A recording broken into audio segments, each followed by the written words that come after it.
You have a quorum, Madam Chair.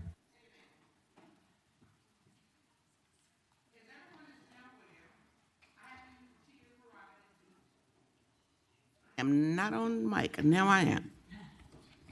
As everyone is aware, I have used the chair's prerogative to not docket the governor's arena legislation. Previous chairs have used the same prerogative and no one made a fuss about it. I admire the customs of the Senate, but it is simply not a rule. I did not even schedule my own bill. Fundamentally, the reason that I decided to not docket this bill is it places too much risk on the Commonwealth.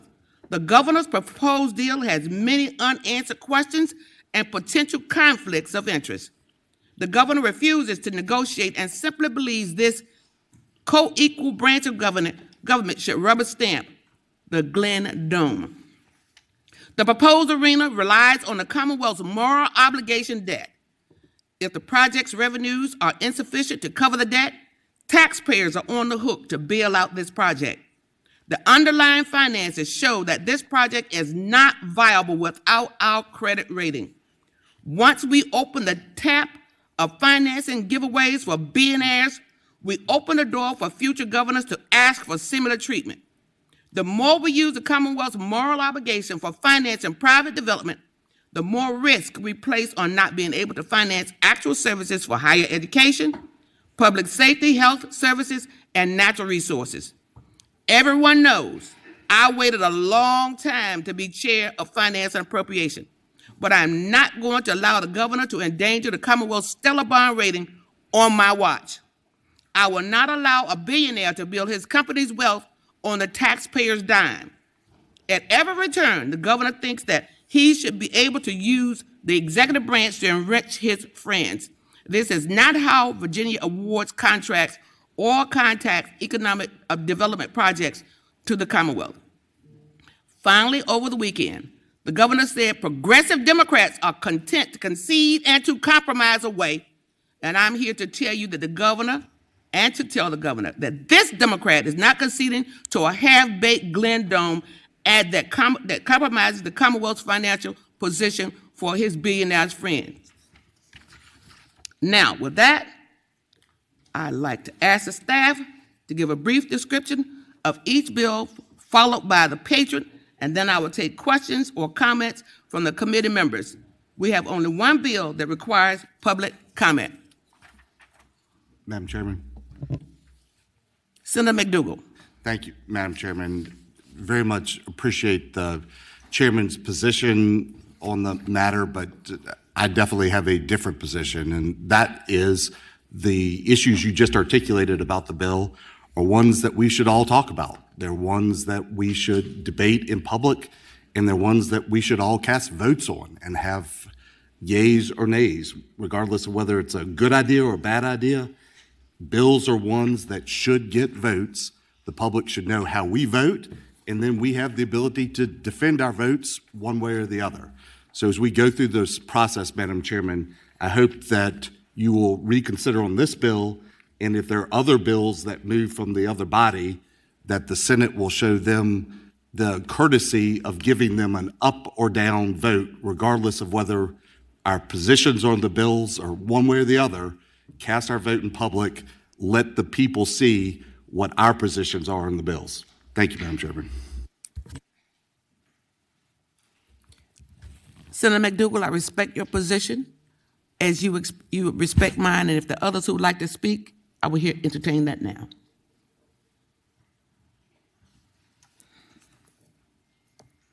Could I have staff to continue with the report? Madam Chair, the first bill, Senator Steff is first on the sign-up. Senate Bill 260, related to the Virginia Public Procurement Act and preference for products made or manufactured in Virginia and the U.S. This bill actually went through the Public Body Procurement Work Group and is consistent with recommendations. It provides, in the case of a tie bid, that preference shall be first given to goods produced in Virginia and then shall be given to goods produced in the United States.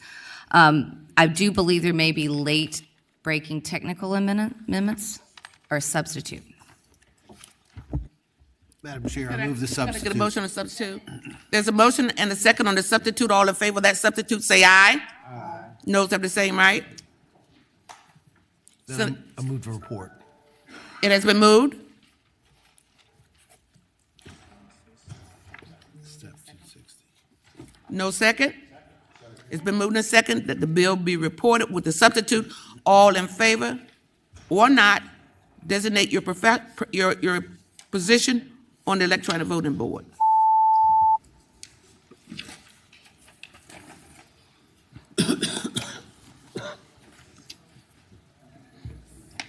Ayes 14, no 0. Ayes 14, no 0. The bill will be reported with the substitute.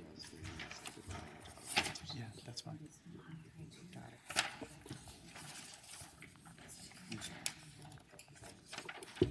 The next bill, Madam Chair, is Senate Bill 302, Senator D. Stuff, relating to the Virginia First Manufacturing Incentive Program and Fund. Any comments from the committee? Questions? Motion? Madam Chair, I move the report. It has been moved and seconded that the bill be reported. All in favor of that motion, please designate electronically. No votes have the same right. Ayes 13, no 0, 1 abstention. Ayes 13, noes 0, and 1 abstention. The bill is reported. Madam Chair, thank you very much. Thank you, Senator D. Staff. Have a good day. Madam Chair, I believe Senator McGuire is up next on the sign-up. His first bill is Senate Bill 222, relating to the requirements of state public bodies under the Commonwealth's information security. It's excluding cybersecurity information received by VITA from the Freedom of Information Act and requires persons who have access to that information receive prior authorization before release or dissemination. Senator McGuire. Good morning, Madam Chair, members of the committee. Senate Bill 222, currently across all bodies in Virginia government, there is a wide range of security measures taken, and some of these are less effective than others. As we move into an age of increased security threats, it's important that we don't have a weak link in our system, and it basically puts folks on the same sheet of music, and there's no fiscal impact. Questions from the committee? Move the report. It has been moved and seconded that the bill be reported. All in favor or not, please designate your preference on the electronic voting board. Ayes 14, no 0. Ayes 14, no 0. The bill is reported. Thank you. Madam Chair, the next bill, Senate Bill 630, relates to the Public Safety Medal of Valor. It adds dispatchers to the list of individuals who are eligible to receive that medal, or the medal from the governor. It has no fiscal impact. However, there was concern about definitions, and the committee substitute clarifies the definition to make sure it doesn't have an impact elsewhere in the I code. move the committee substitute. It has been moved and seconded that the substitute be agreed to. All in favor, please say aye. Aye. Move to report the bill. It has been moved and seconded that the bill be reported. Please designate your preference on the electronic voting board. Ayes 14, no 0. Ayes 14, no 0. The bill will be reported with the substitute. Thank you, Madam Chair, members of the committee. Thank you, Senator McGuire. Madam Chair, the next bill is Senator Salim's Senate Bill 340, relating to the Freedom of Information Act exclusion for purchase card statements. It clarifies that under the Freedom of Information Act, no authority exists for the withholding of the name of any public employee as it appears on a purchase card statement. Senator Salim. Thank you, Madam Chair. As stated, that's what the bill does, is it clarifies that public employees' name should not be redacted when a FOIA request is made. I don't believe there's a fiscal impact, if I'm understanding it, or at least one that we saw.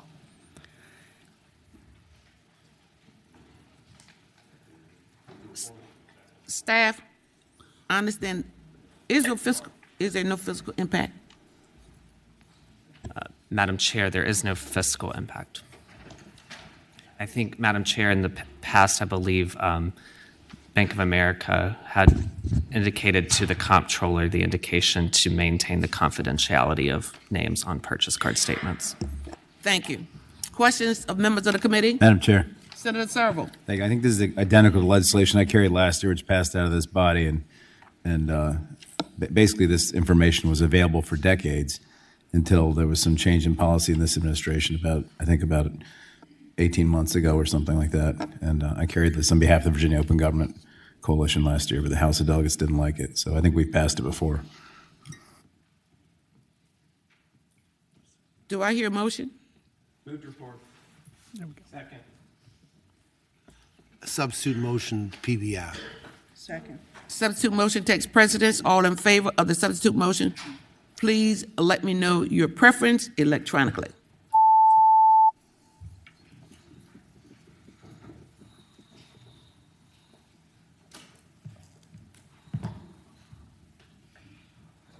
Ayes 5, noes 9.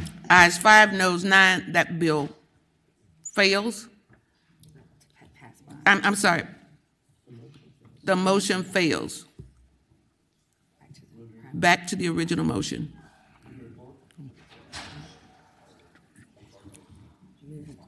Okay, it's been moved and seconded that the bill be reported. All in favor, please show your preference electronically.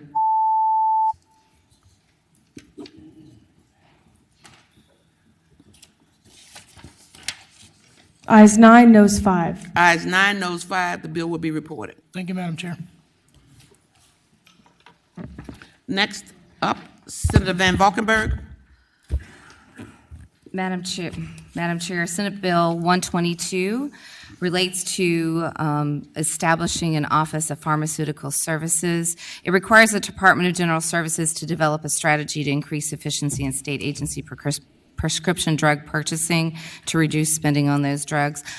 Madam Chair, if you would indulge me, I think I would ask Mike, I believe there was maybe a late-breaking fiscal impact statement on that one. Yeah, Madam Chair, so the fiscal impact statement indicates that the Department of General Services needs $600,000 for a consultant to do the work of the bill in its current form, and then $125,000 general funds for the Department of Medical Assistance Services for their part to look at Medicaid pharmacy services. Senator Van Valkenburg. Yeah, Madam Chair, members of the committee. We know we spend too much on prescription drug costs. There's a bill going through about prescription drug affordability board. This is more targeted towards what the state pays for pharmaceutical drugs. We know our system is balkanized. This is trying to spend a little bit of money to save a lot of money on the back end by having more efficiencies, and so that's the bill. Madam Chair, Senator Dees and then Senator Serval. I have the PDAB bill. There's no question we've got to do something about affordability of prescriptions, but in light of the fiscal impact, I'm going to move to pass the bill by. There's a motion? Second. And a second that the bill be passed by indefinitely. All in favor of that motion? Let your preference be known electronically.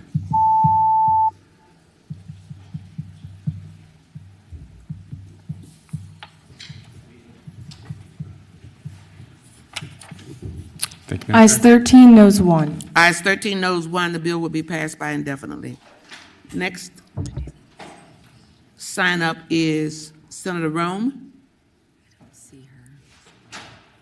I don't see her, so the next sign up is Senator Suderline.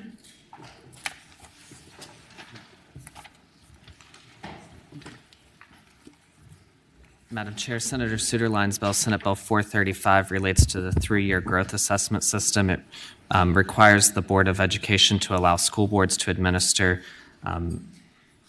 assessments as alternatives to the 3-year growth assessment during the next 2 school years. Senator Suderline. Madam Chair, the bill is so short and so concise that you almost just had it read to you. So that's what we seek to do. The reason this was requested by our local public school divisions in the Roanoke Valley, and I've heard support from across the Commonwealth, is because the 3-year growth assessments that were implemented a few years ago have not gone exactly as we would hope. And by allowing the localities to use several of the programs that they were already using and continue to use, there would be less tests this year, but we would not affect the SOLs. There would still be just as many standards of learning exams, but the schools would be able to use this And perhaps the State Department of Education would find that maybe some of this is beneficial, and we would see what we want to do on a larger perspective going forward. I originally asked for 1 year. I would like 2 years, and Senator Hashmi's Committee on Education and Health amended the bill so that it went to 2 years, which I think is even better. So I hope it's the pleasure of the committee to report the bill. There is no fiscal impact on the fiscal impact statement. Questions, comments, or motion from members of the committee?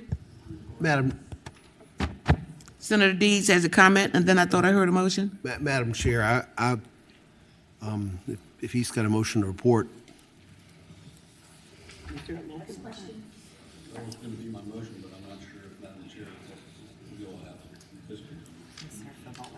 Senator Favola has a question. Yes, thank you, Madam Chair. And maybe this is for staff. I believe under the federal IDEA, we can do alternative assessments. Is that correct? I need staff to answer that question. Madam Chair, Senator Favola, I believe on the end-of-year assessments you can. I'm not sure about the through-year growth assessments, since that's a state mandate. Senator Favola, do you have a follow-up question? No, I don't have a follow-up, but it would be good to get that information. Thank you. Senator Locke. Thank you, Madam Chair. My question would be, although there may not be a fiscal impact at the state level, is there a local impact? Staff? Madam Chair, Senator Locke, there's an indeterminate local impact if they have to procure an alternative assessment and they want to go that route. Madam Chair, if I may. Senator Suline? Madam Chair, the localities that wish to use this, like Roanoke City Schools, they already are doing other mid-year assessments, so it would not be an additional cost to them. So any school division would have the choice of continuing with what's being offered by the state right now, which has widely been acknowledged could use some more work, or they could use the local assessment that would have to be approved by the Department of Education, ma'am.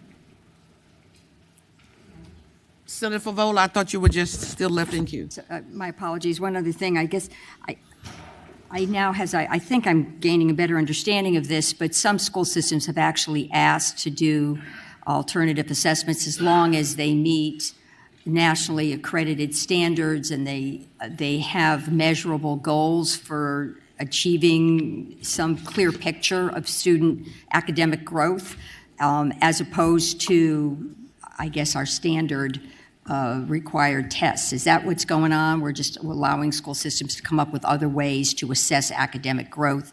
But the expectation, as I read your bill, is that the Department of Ed would have to make sure that those alternative assessments reached a certain standard. Madam Chair, if I may, I would tell, thank you, Madam Chair. I'd tell the Senator it's not just an expectation, it would be a requirement, that they can't just go do whatever they want. So it's still, I believe it very much keeps with what we as a General Assembly asked them to do. Senator Deeds. Madam Chair, in light of the JLARC study report last spring, we have a significant amount of work in this area, and we've got a K through 12 joint subcommittee that's working. I'd move to carry this bill over and refer it to the K through 12 joint subcommittee. Second. There's a motion and a second. Substitute motion to report. Senator McDougal. Substitute motion to report. And a second. There's a motion and a second that the bill be reported. All in favor? Please designate electronically. Noes have the same rate.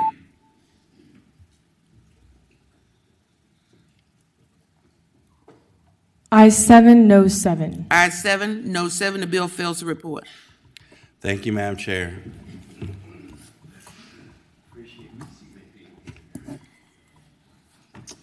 I think we can go to member bills. I think we can go to the member bills now, and I still don't, unless I see Senator Rome, we'll go to the members' bills now.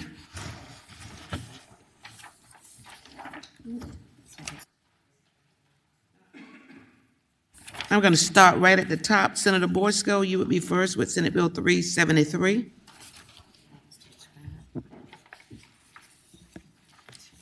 Thank you, Madam Chair. I know we have a substitute that substantially changes the fiscal impact. Motion on the substitute, please.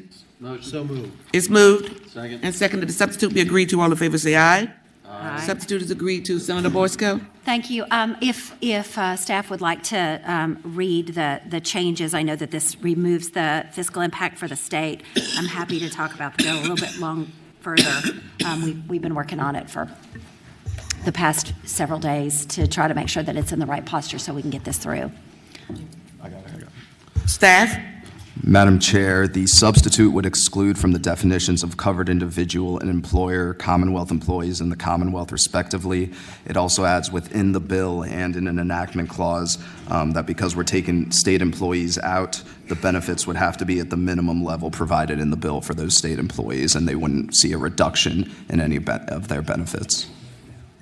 Thank you for the clarification. Any questions of Senator McDougal? Madam Chairman, this is legislation that I've historically voted against, not because it's not important for people to be able to work through situations that they deal with as families. We have all dealt with them, but it is important for employers to make that decision, not the government make it for them. And some small employers, it is very challenging. That said, we should not be making policy for the rest of Virginia that the legislature is not willing to follow itself. And if the state government thinks that this is too expensive and we can't do it, we should not be imposing that same burden on the rest of the public. So I hope that we would not accept this motion. Mr. Chair, Madam Chair. Senator Boysko. I would just like to point out that under this, the Commonwealth of Virginia would pay the exact same benefits to the Commonwealth's employees as does the rest of this policy. Because we are so large, we have the ability to handle it within the Commonwealth scope. And I would also point out that this actually provides people to have some grace. Everybody in this room has instances where they either are bringing a new baby into the world, they are saying goodbye to a loved one, they are having a catastrophic illness or someone in their family. This provides an affordable and simplified way to cover everyone, from the janitors to the executives, for what would be, if we pass the bill as I have asked, for about less than $5 a paycheck per person who makes about $50,000. And I move the amendments. Madam Chair.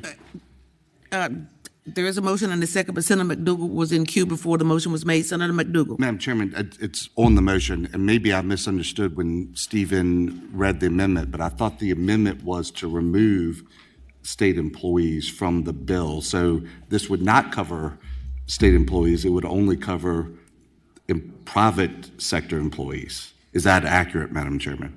Madam Chair, I'd like, if I could answer.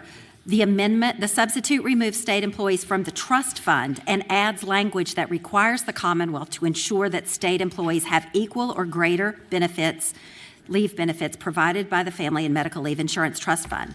This change was clearly made so that people who work for the Commonwealth will have the same benefit as the people who are outside of working for the Commonwealth. Senator McDougal, you still in queue? Madam Chairman, can staff explain if their Commonwealth is removed from the trust fund, who's paying for the state employees? Don't we have to pick that up financially, or is the trust fund, meaning other employers, paying into it? We would turn to staff to respond to that question. Madam Chair and Senator McDougal, so I think the intent is that because the state has a variety of leave policies for different things, and also uses the Virginia Sickness and Disability Program that provides short-term and long-term disability. The two of those things together work to provide the benefits to the state. So there's actually some instances where the state benefit would be higher than the 12 weeks of the bill. So I think the intent of the substitute is to sort of require a minimum for the state, and then and basically, I think, extract it from the trust fund just because of the complexity of how the state does it. To the degree that there's any increased cost over time, there would be an increase in the premiums, the Virginia Sickness and Disability Program, but that would be indeterminate at this time. Senator McDougal, Madam continue. Chairman, and maybe this is for staff again. So we're saying because the state has a program now, which in some cases could give more benefits, in some cases could not, we're taking the state out. Are we doing the same for other employers in the Commonwealth that already provide a benefit? Madam Chair, I can say yes. And additionally, for employers that have 10 or fewer employees, the employers would not have to pay in at all. So if the Commonwealth, which provides adequate benefits, as well as large businesses that already provide those benefits that are equal or greater than, they would not have to be part of this. If there are employers who are 10 or fewer, they would not have to pay. Their employees would be putting their money in. So this is good for small businesses. This is good for the big businesses that are already doing this for their employees, and it's good for the Commonwealth. And I so move the amendment once again. There's a motion and a second that the bill be reported with the amendment. Oh, that's right, it's already. We just adopt the amendment. We're going to adopt the amendment first. All in favor of agreeing to the amendment, please say aye. Aye. Okay, we got that passed us. Now there's a motion to approve the bill, to report the bill as amended. If you like that bill, if you like that amendment, vote yes. If you don't, vote no. Electronically, please.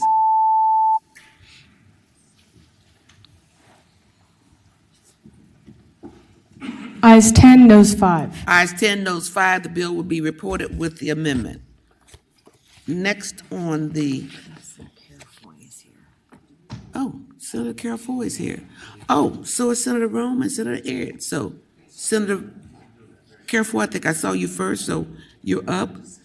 And then Senator Rome, you were up before I moved to the members' amendments.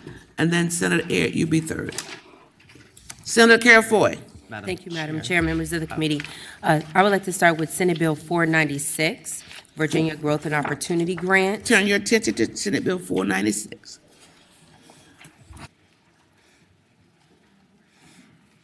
Thank you, Madam Chair, members of the committee.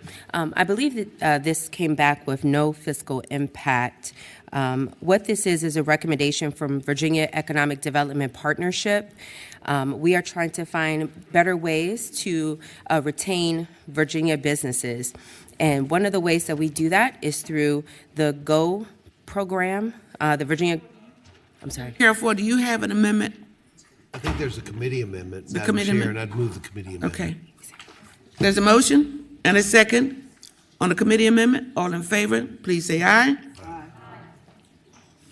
Thank you, Madam Chair. Chair. Could I get staff attorney to describe the amendment? Yes, Madam Chair, the committee amendment would provide that the changes to the award of grants to regional councils section, where we're changing the grant awarded to matching funds to half the amount of the grant, that will have a 4-year sunset expiring on July 1, 2028.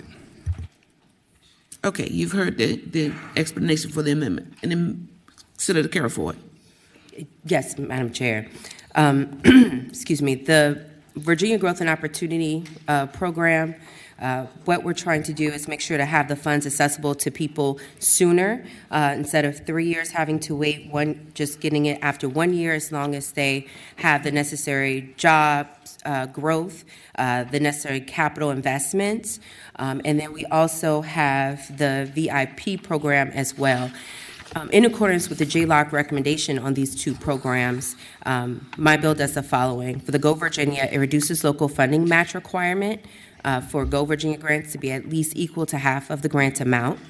And it adds the Secretary of Labor to the list of cabinet secretaries eligible to be appointed to the board. According to the JLOC recommendations for the VIP grant, it allows payouts for the Virginia Investment Performance Grant and Virginia Economic Development Incentive Grant Program to begin the first year after receiving performance targets. These are all been well vetted and great ways for us to retain and continue to attract top talent businesses here to our Commonwealth of Virginia. And I can answer any questions. Senator McDougal, I have you in queue.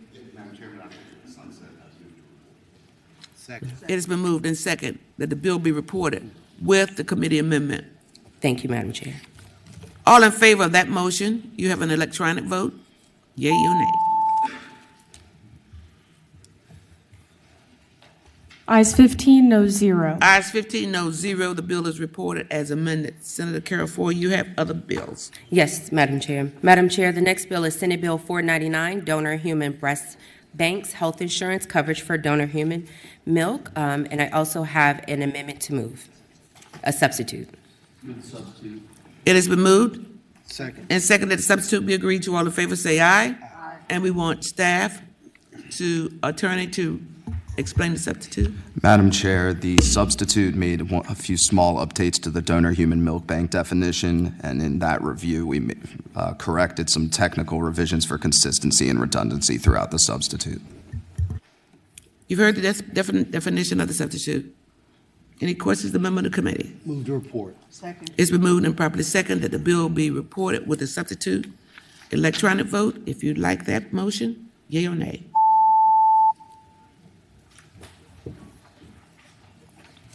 Ayes 15, no 0. Ayes 15, no 0. The bill will be reported with the amendment. Senator Carol Ford, you have one more? Yes. Bill. Yes, Madam Chair, hopefully with 3 of 3. Senate Bill 647, Virginia Public Procurement Act, Responsible Contracting and Apprenticeships. I believe that this one has a amendment as well. However, Delegate Paul Krizak has the identical cognate and his passed, and we would be asking for an amendment in the nature of a substitute to match Delegate Paul Krizak's version of this bill. Committee? Yes, I can report what the amendments are. A staff attorney. Did someone ask what does that do?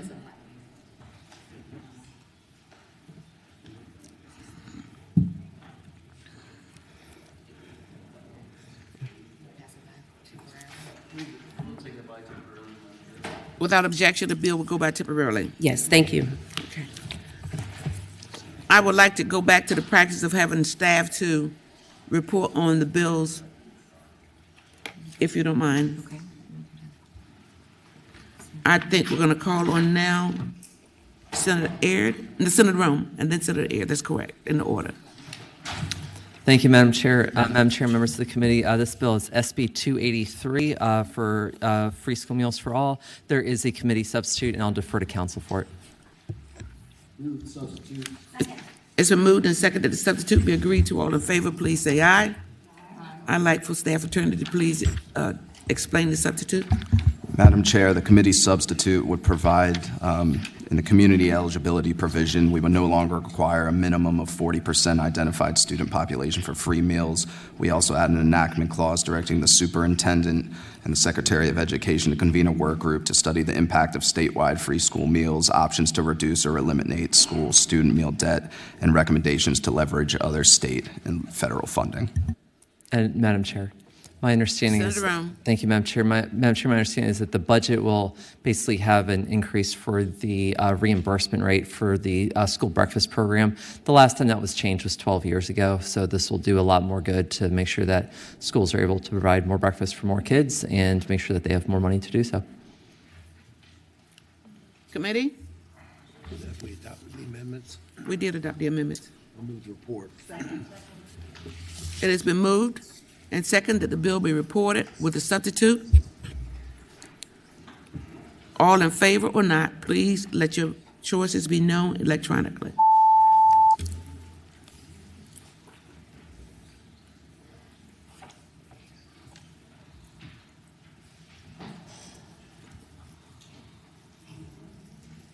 Ayes 15, no 0. Ayes 15, no 0. The bill will be reported with the substitute. Thank you, Madam Chair. You're very welcome.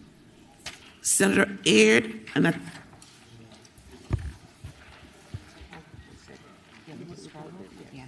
staff wants to describe your bill. Please come forward. Madam Chair, SJ 20 came here from Rules. It directs the Virginia Board of Workforce Development to study the current funding models for non-credit workforce credential programs offered at the community colleges. It convenes a work group, including the Secretaries of Labor, Education, the Chancellor of VCCS, and other members, and as well as representatives of business and organized labor. You've heard the explanation. Committee members, any questions? Motion? Madam Chair, I'd move to carry the bill over and refer it to the Health Education's Joint Subcommittee. Second. Well, the motion is to carry the bill over, and it has a second. All in favor of that motion, designate electronically. I thank the committee. Ayes 12, noes 3. Ayes 12, noes 3, the bill will be carried over. Senator Pekarsky, you have 3 bills? I have 2 bills, and our staff is going to explain those 2 bills.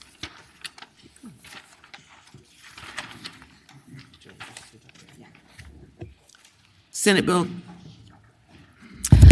Madam Chair, the first bill, Senate Bill 390. This has to do with the Office of the Chief Medical Examiner and establishing a sudden unexpected death and epilepsy review team to develop and implement procedures to ensure that cases involving the manner are consistent with the deaths and are occurring in the Commonwealth are analyzed in a systemic way. I believe the patron may be requesting to carry it over, but based on other stuff. Madam Chair, I am. It's been moved and seconded, and at the patron's request, that the bill be carried over. All in favor, please designate electronically. Ayes 15, noes 0. Ayes 15, noes 0, the bill will be carried over. Senator Pekarsky, you have one more bill that will be explained by staff. Madam Chair, Senate Bill 670 relates to surplus line broker. It exempts any licensed surplus line broker from paying the insurance premium license tax for any insurance policy procured on behalf of the VRE. This is effective beginning in tax year 2024. Staff, you've heard the explanation. Any comments, questions, or motion? Madam Chair, Senator Deeds. we don't know how much of a negative impact this will have, but it will have a negative impact on the budget, and I would move we carry the bill over and look at the impact of of this bill through the budget language. We still can consider the impact through budget language, so I would move to carry the bill over. Second. Madam Yes, Senator Madam Chair, if I could Pekarsky. speak to that. We've been working with the Virginia Tax Department. We do not believe there is a fiscal impact to this bill, and I have someone who can speak to that. There's no public comment on this section. That's a problem. Okay. Staff can respond. Madam Chair, based on the tax estimate, there's an unknown negative. It's minimal for this revenue impact, but I believe there are other types of surplus line insurance that we're procuring at the state level, and I think that's the broader impact in looking at this broadly.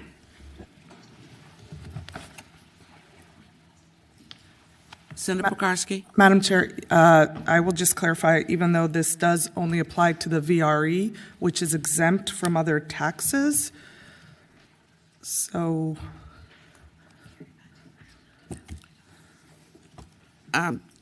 Senator Pekarsky, we're going to carry this over just temporarily. Just let staff add some clarification. Great, thanks.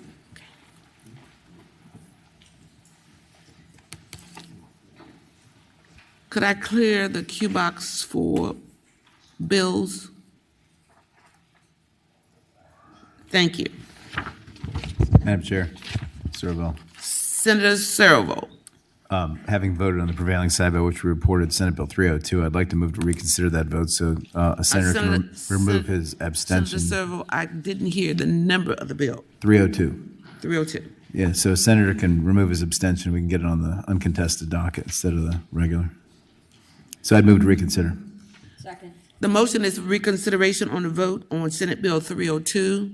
All in favor of reconsideration, designate electronically.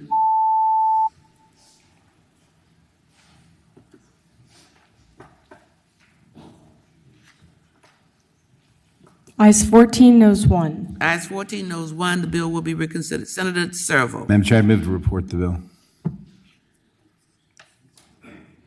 It's already been explained. It's been moved and second that Senate Bill 302 be reported. All in favor of that motion, please vote electronically.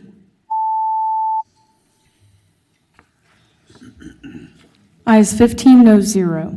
Ayes 15, no 0, the bill is reported. Thank you, Madam Chair.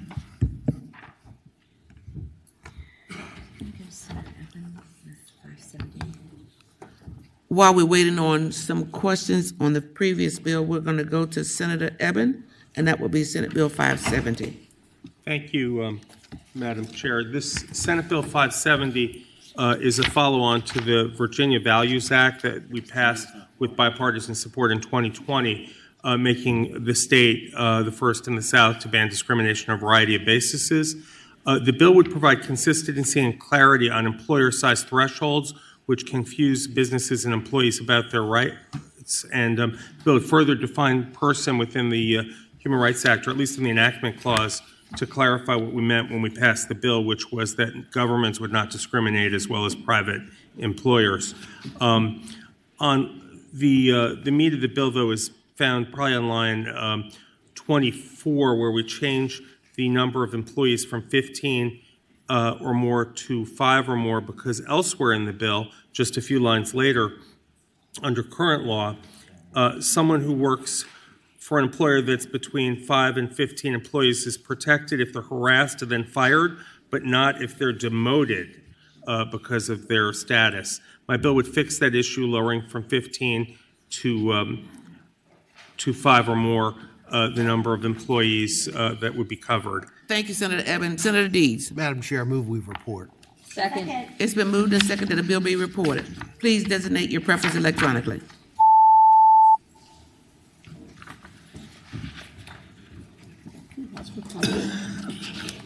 Sure will. Ayes 11, noes 4. Ayes 11, noes 4, the bill will be reported. Thank you. I think we can return to the bill that we passed by temporarily. Senator Carol Ford, staff, please. Mr. Tweedy. Madam Chair, so I think the substitute that the patron has offered sort of actually is very different than the previous version of the bill. It creates a whole new section of code related to additional public works contract requirements.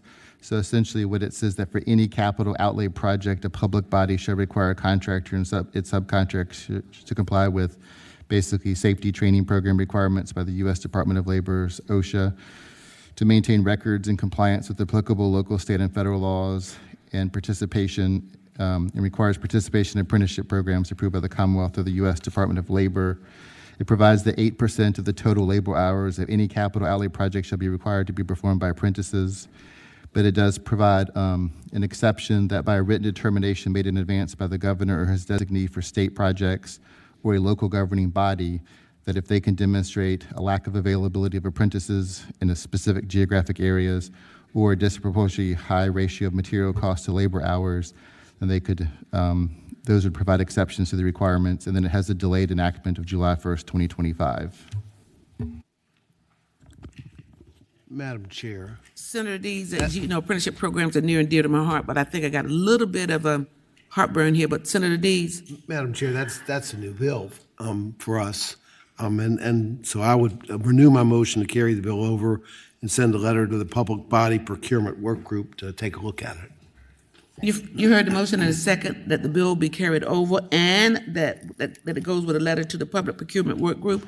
All in favor of that motion? Or not, please designate electronically. Thank you, Madam Chair. Thank you, members of the committee. Ayes 15, noes 0. Ayes 15, no 0. The bill will be carried over with a letter to the Public Procurement Work Group. Senator Pekarsky. Welcome back. Back, Madam Chair. Okay, let me find where I am. 670. Okay, you're on Senate Bill 670. Yeah. We're going to turn to staff. Yes. Madam Chair, 670 relates to the surplus line broker. I think the issue is there are other insurance policies that are procured through this way, and the recommendation would be to look at this broadly through budget language. And Madam Chair, I think that was my motion to carry it over and look at it through budget language. And I think you had a second. Second. It's been moved and seconded that the bill be carried over, Senator Pekarsky. And with that motion and that second, please designate your preference electronically.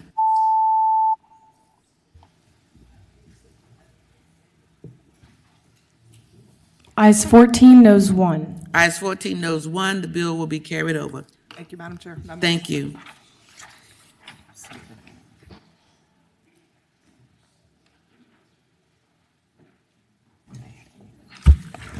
Okay, catching up on the Senator Favola, it looks like you're next on the members list. Thank you, Madam Chair. I draw your attention to Senate Bill 176. What this bill does is it sets up a framework for patients who are on a TDO.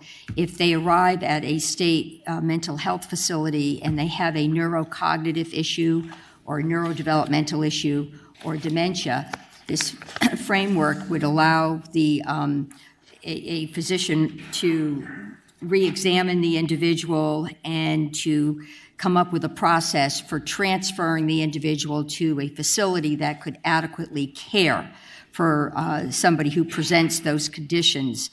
The issue is we don't quite have a plan in place to ensure that there are enough private providers to take those individuals. So there's also a reenactment clause which directs the Secretary of Health and Human Resources to establish a task force with stakeholders to come up with a plan to ensure that we have a safety net in place. A report is required back to the General Assembly, and there is a reenactment clause. So after we receive the report, the General Assembly would have to act in the 2025 session to implement the report. Thank you, Senator Favola. I think we got it. Madam Chair.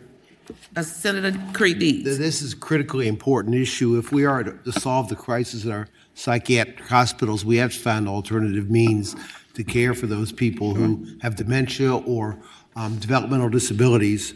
I'll move to report the bill. It's been moved and seconded that the bill be reported. Please let your preference be known electronically.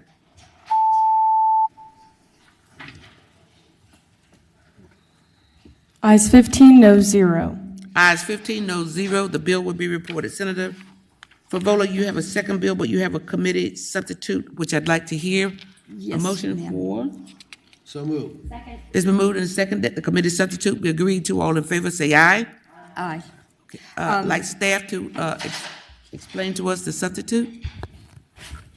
Madam Chair, the substitute for the Senate Bill 220 requires the Department of Ed to review and update guidance on the implementation of referrals, evaluations, reevaluations, and eligibility forms and worksheets to conduct initial evaluations related to special education. It changes the role of parent ombudsman for special education to state parent ombudsman for special education.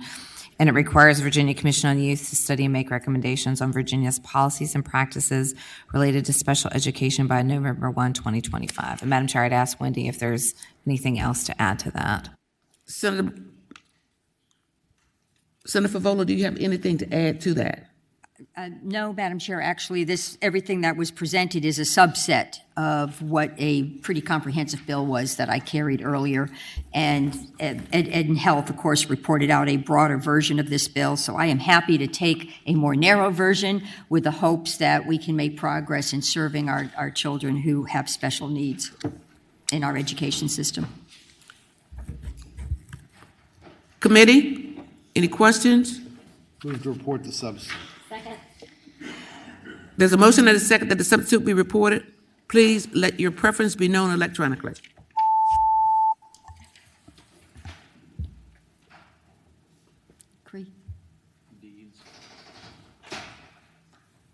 Ayes 15, noes 0. Ayes 15, noes 0. The bill, all the substitute is reported.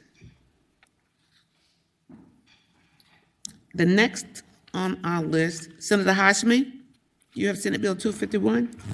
Thank you, Madam Chair, and I just want to say I appreciate the opportunity that you, as Madam Chair, provided to pass by for the week so that we could continue our conversations around SB 251. This is the Lights, Camera, Jobs Act.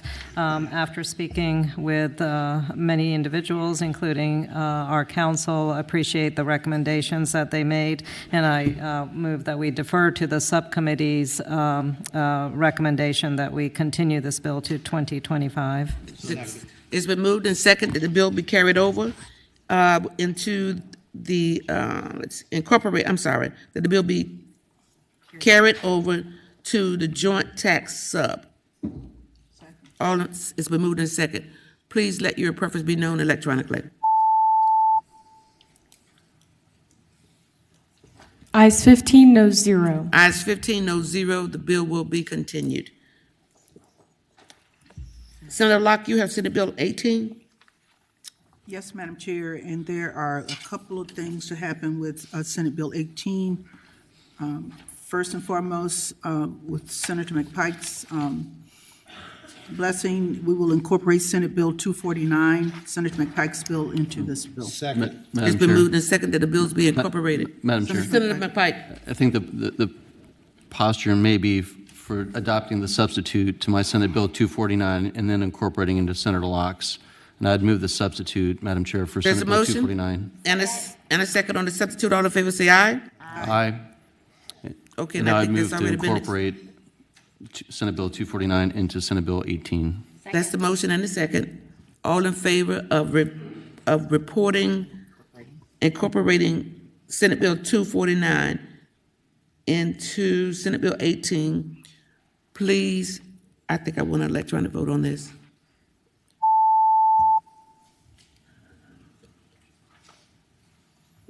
Ayes 15, no 0. Ayes 15, no 0. The incorporated bills with the substitute will be reported.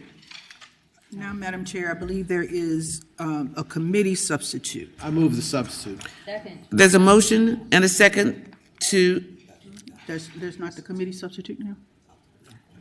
say again.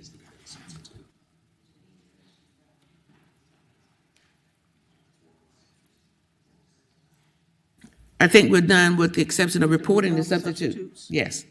Okay, so. So it's already been With incorporated. the incorporation, that took care of the, oh, okay, all right. What Senate Bill 18 does is it provides that under the Virginia Public Procurement Act, design, bid, build, project delivery methods utilizes competitive sealed bidding default method of procurement for construction. And what the substitute does is it removed the six-pack but makes appeal process with DGS staff before the Board of Visitors. And that's essentially what the bill does. I'll move to report the substitute. Second. There's a motion and a second to report the substitute. All in favor, please let your preference be known electronically. Ayes 15, no 0. Ayes 15, no 0. The incorporated Senate Bill, well, Senate Bill 18 now has already been incorporated, will be reported with a substitute. Senator Locke, you have one more, and that's Senate Bill 217. I want staff to explain. There is a committee substitute. There is a committee substitute. Move the substitute. Second. It's been moved and seconded. The substitute be agreed to. All in favor say aye. Aye. Committee substitute is agreed to. So now do I need an explanation? Madam Chair, the committee substitute would reduce the number of eligible sites to 2, projects to 4. There would be no more than 1 eligible site or project within any locality annually.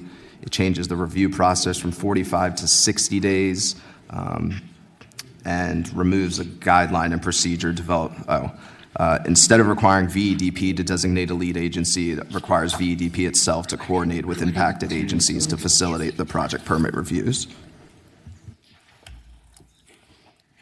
And with that, Madam Chair, I would move that SB 217 be reported with the substitute. Second. It's been moved and seconded that Senate Bill 217 be reported with the substitute.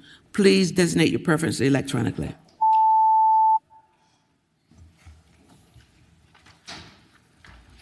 Ayes 15, no 0. Ayes 15, no 0. The bill will be reported with the substitute.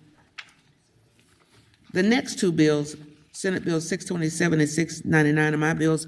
I'm going to turn to staff to give us a report on those bills, and then these you'll carry the motion. Madam Chair, the first bill, Senate Bill 627, has a committee substitute at your request. All in favor of adopting the substitute, say aye. Aye. Any opposed? Okay, we've got the substitute before us on 627.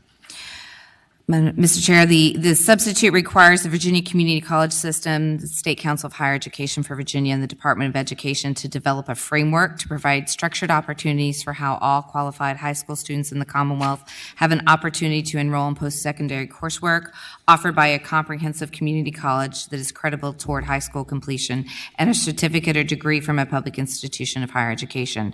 It requires reporting to the joint subcommittees on elementary and secondary funding and higher education funding policies.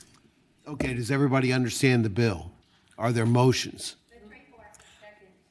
Got a motion and a second to report the bill in substitute form. Please open the roll.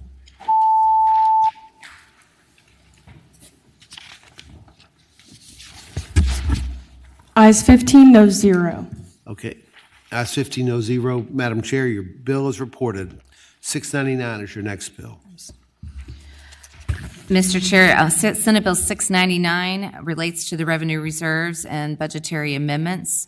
I'm going to ask actually Tyler to describe. There's a committee substitute if you would. Got a motion and a second on the substitute. All in favor say aye. Aye. Any opposed? The substitute's before us. Mr. Chair, the substitute removes the combined balance limit increase and instead requires transferring excess revenue reserve funds to the rainy day fund until the 15% limit that's set in the Constitution is reached for the rainy day fund, and then the transfers occur to the general fund. And then it requires any transfer to the general fund to be assigned on the year-end balance sheet for non-reoccurring expenditures. Okay, does everybody understand the bill? Is there a motion? Got a motion and a second. Are there other motions? Please open the roll.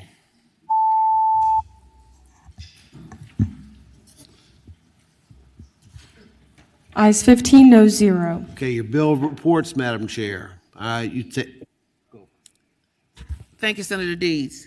Next bill will be Senator Marston's bill, and I'm going to ask staff in the next two bills.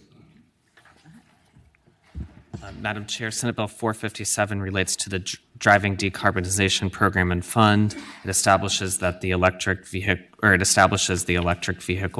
rural infrastructure program and fund to assist private developers with non-utility costs associated with the installation of public electric vehicle charging stations in a distressed locality. You've heard the bill, Madam Chair. Senator Marston. Thank you, Madam Chair. The purpose of the bill is to deal with rural and distressed areas. Excuse me. I'm sorry. The purpose of the bill is to deal with rural infrastructure installment of electric charging stations to help developers with the cost, also with distressed areas, and to move the Clean Car Act along. Staff? Committee members? Madam Chair, I guess my concern about this bill is that not only is it going to cost money, and it's a worthy goal, it's going to cost money, but it's my information is that it's going to cost more than $50,000 to administer this program, and it's just not, I'm not sure we have the funding this year, and so I'm going to move to carry the bill over. There's a motion and a second that the bill be carried over. All in favor? Let your preference be known electronically.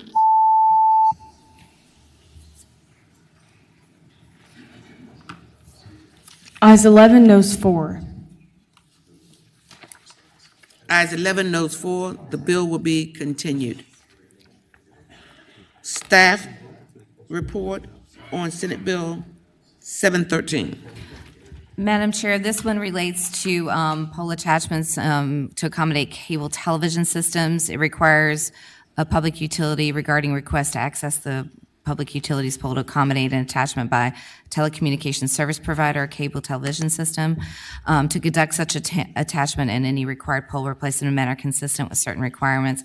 However, I believe there may be a substitute, so I would have to turn to. Madam Chair. Senator Marston. Thank you, Madam Chair. I would like to thank the co-ops and the internet service providers for the hard work they have done on this very complicated bill.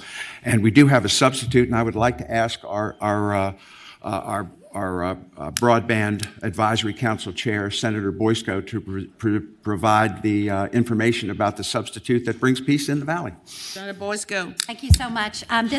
This is a true compromise. The language is exactly now as the House companion bill was adopted and passed out of Labor and Commerce unanimously last week. There are two technical line amendments that all the parties have agreed to that clarify definitions. We have no known opposition to the bill. Senator Marsden and I met with the stakeholders last week and really worked through this. We have negotiated in good faith, making concessions and working together. It establishes clear, uniform rules for the road and timelines for make-ready work for broadband construction in co-op territory.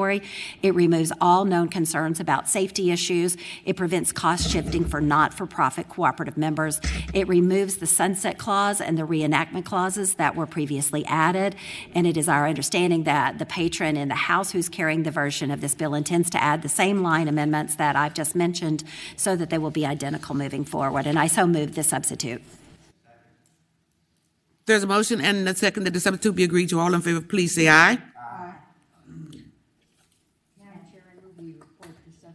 Senator, it's been moved and second that the substitute be reported. All in favor, please vote electronically. Your preference.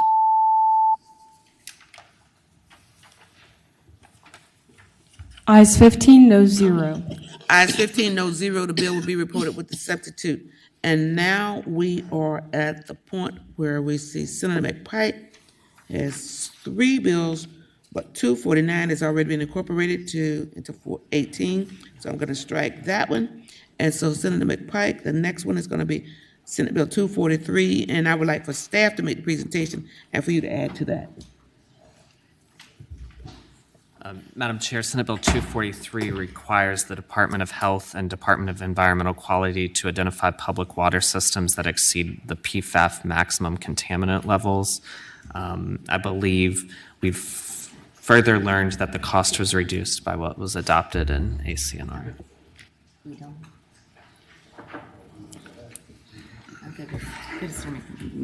Yeah, Madam Chair. Senator McPike. Thank you. As you might recall, we took this by last week. There was a question as to whether there's VDH costs. They came back and said they can absorb those costs, and appreciate the time to work through some of the technical language and make sure that the parties involved were updated based on the substitute that we passed from the previous committee. So I appreciate that time, Madam Chair. Thank you. Madam Chairman. Senator McDougal. Madam Chairman, PFAS is probably one of the areas that is least discussed but has the largest impact. So it is important that we start to get control and understand really what is present and what the risks to the Commonwealth and individuals are going forward. So this is an important measure that we can all support. Report. It has been moved and second that the bill be reported. Please let your preference be known electronically.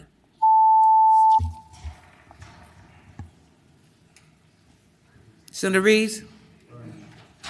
Thank you. Ayes 15, no 0. Ayes 15, no 0. The bill will be reported. Senator McPike has a second bill that staff will. Thank you, Madam Chair. Senate Bill 247.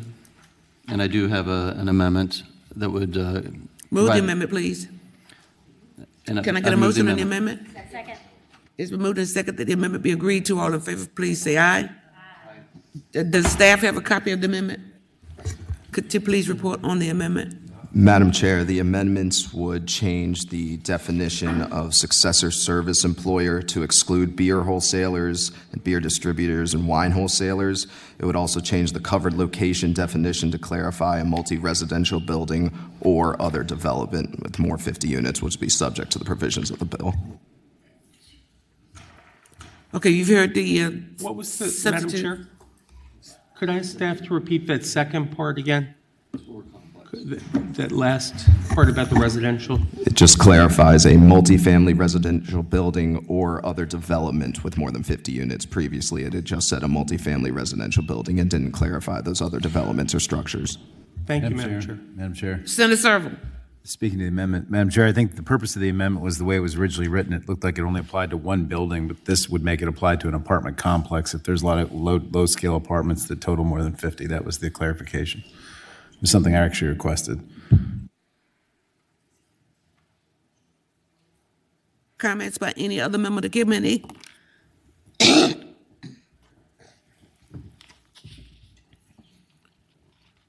We operate on the motion. It's been moved and seconded that the bill be. Substitute motion. There's a substitute motion? I'm concerned about that potential for increased costs in this bill, and I would suggest, I'd move that we carry the bill over and look at the costs in the interim. It's been moved and properly seconded that the bill be continued. Please let your preference be known electronically.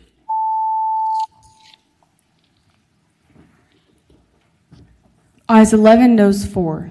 Ayes 11, noes 4, the bill will be carried over. Senate Open Chain, you have Senate Bill 691. Staff? Yes. Tyler?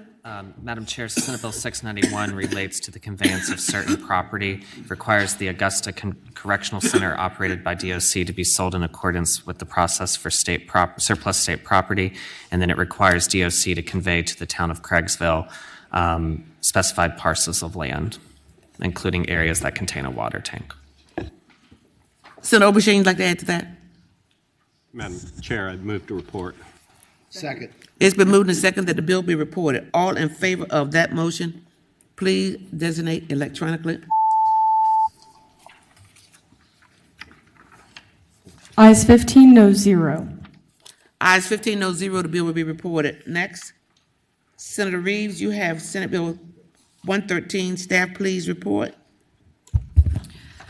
Madam Chair, this bill would establish a new Veterans Fellowship for state government pilot program administered by the Department of Veterans Services in collaboration with Virginia Commonwealth University.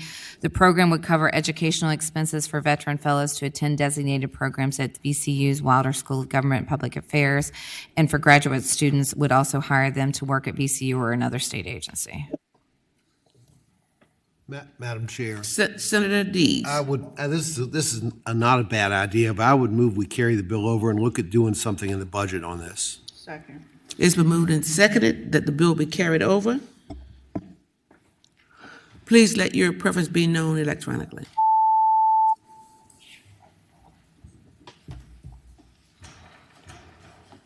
Ayes 10, noes 5. Ayes 10, noes 5, the bill will be carried over. Next bill is Senate Bill 347, also Senator Reeves' bill. Staff, please give us a report. Madam Chair, the next bill, Senate Bill 347, Senator Reeves' bill, would establish a study on the Virginia Military Survivor Independence Eligibility Program to review long-term viability of the program. It would charge the Secretaries of Veterans and Defense Affairs in collaboration with Education to convene a work group and report back. However, I believe there's a committee substitute that changes that the study would be led by the Secretary of Finance in collaboration with those secretaries. Committee substitute. Committee substitute has been moved and agreed and seconded. All in favor, please say aye. Aye. Motion? Move to report. It's been moved and seconded that the bill be reported. All in favor, please designate electronically.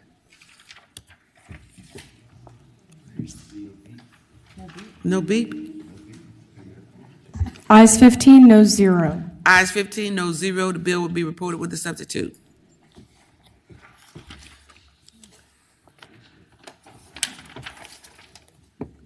I think we will go to Senator Servo's Senate Bill 729. I'm sorry. Senator Stewart, you know what? You have Senate Bill 581, Senator Stewart. And I want staff to please give us a report. Yes, Madam Chair, Senate Bill 581 relates to authorizing the Department of Environmental Quality to use and incorporate comprehensive groundwater, surface water, and aquifer data in its decision-making process related to the issuance and renewal of groundwater withdrawal permits and surface water. And I believe Council has a technical amendment, Madam Chair. Substitute. Madam Chair, there's a substitute, and I would move the substitute. I told her. I'm sorry, I didn't hear that last motion. There's a substitute Mr. Kinderman has, and I would move that substitute. It's been moved Second. and second that the substitute be agreed to. All in favor say aye. Aye. Okay, staff attorney, David? Madam Chair, it's really just a technical amendment in the substitute. It replaces section 62.1-248 with section 62.1-44.15:22 to specify withdrawal permitting in the Virginia Wetlands Protection Code section. Everybody understand that substitute? Okay. Senator Stewart? Madam Chair, thank you. Madam Chair, this bill just authorizes DEQ to use information. It does not mandate that they do it, and I do have an email from DEQ which says there is no fiscal impact with the bill as it is being permissive. If we change that, then it would, but as it stands today, there is no fiscal impact, and we really need this information in permitting. Thank you for that clarification. Committee's open for a motion. Move to report. It's been moved and second that the bill be reported with a substitute. Please open a roll. Designate your preference.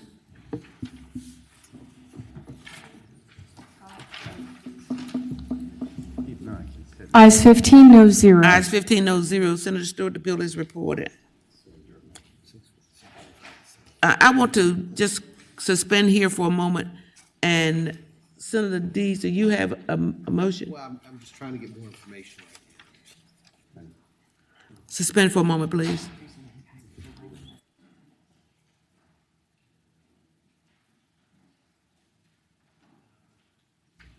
Senator Deeds. I'm fine. I'll have a motion.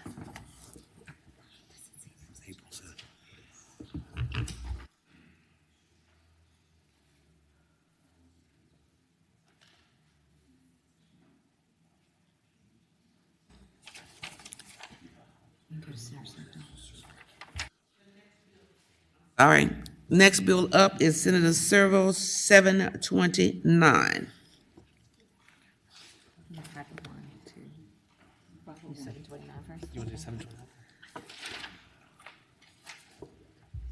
Madam Chair, Senate Bill 729 relates. 729 will be heard first. Yes. 729 establishes the Virginia Clean Energy Bank as a public body and a political subdivision. The purpose of the bank is to accelerate the development of clean energy projects, greenhouse gas reduction projects, and other qualified projects through the deployment of grants, loans, credit enhancement, or other financing mechanisms to leverage capital and reduce upfront costs.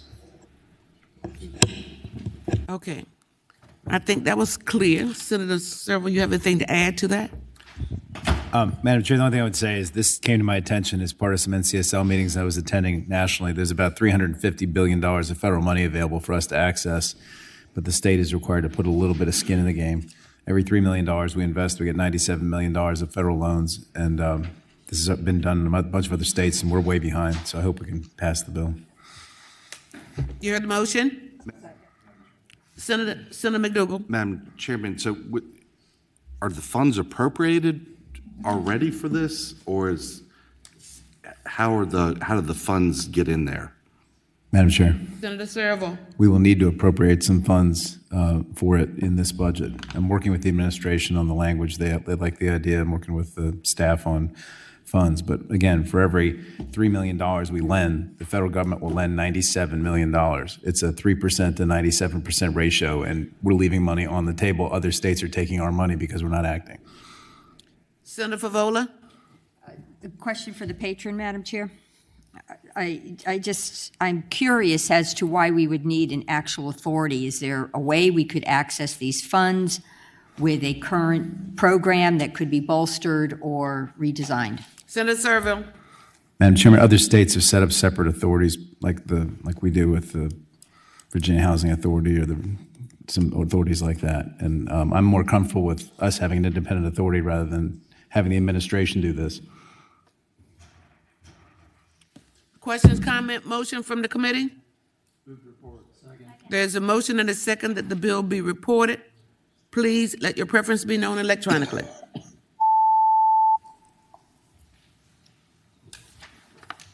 Ayes 12, no 0, 3 abstentions. Ayes 12, no 0, 3 abstentions. The bill will be reported. There's one last bill for Senator Servo. Staff, please give us the report.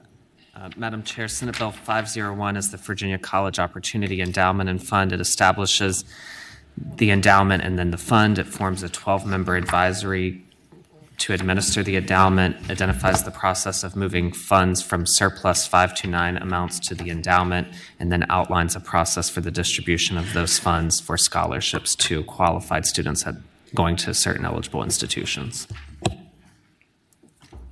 You've heard the bill? Senator Servo?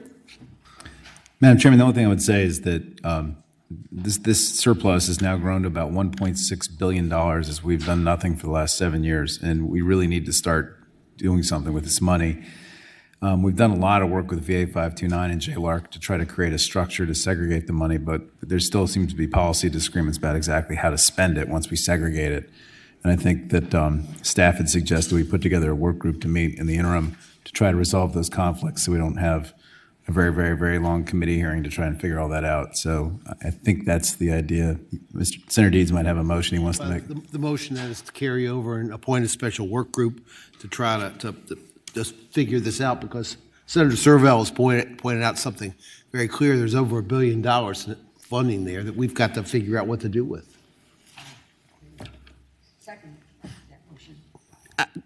I'd like to add to that we need to appoint a special subcommittee in the interim to review this. And Senator Servo, you will be voluntold. Senator Locke, Senator Deeds, Senator McDougal, and Senator Obenshane, you will join that. Voluntold, all of you. I second that. I'll bring pizza, Madam Chair. You've heard the motion. All in favor? Please let me know electronically. Oh, really? Can we bring back up Jennifer Carroll Ford's bill? Ayes 15, no 0. Ayes 15, no 0. The bill will be carried over, and the appointment of the special subcommittee in the interim to review will include Senator Senator Scott Servo,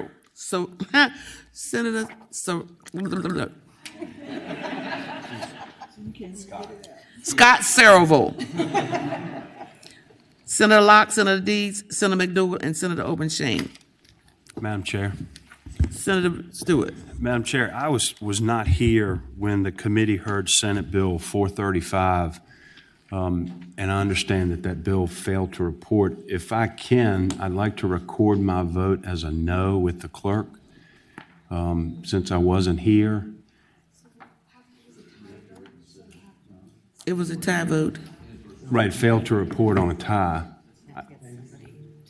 So I think I can record my vote as a no since it failed to report. And then I'd like to move to reconsider the bill, having voted on the prevailing side of it failing. I don't know how you get to someone voting on the prevailing side when it was a 7-7 vote. Failed to report. I'm going to the clerk for clarification. Who's going to reconsider it? Who was on the prevailing side? I just did. Anybody can make the motion. If that's what the rule is. Madam Chairman. Senator McDougal. I tend to agree with Senator Stewart's parliamentary process, but if we doing it the other way, I'd move to reconsider the vote. There's a motion. Second. And a second that the bill be reconsidered. All in favor, please. I want an electronic vote.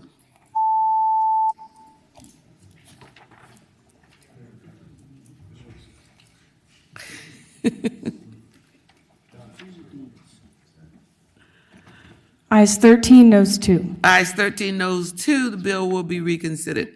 Now, upon reconsideration, I'll entertain a motion. It's been moved and seconded that the bill be reported. All in favor, please designate electronically.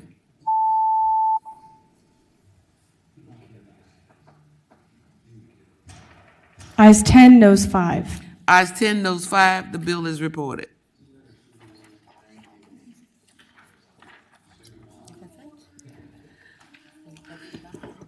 There being no further business before this committee this morning, the committee will rise. Senate of Virginia, Richmond, Virginia.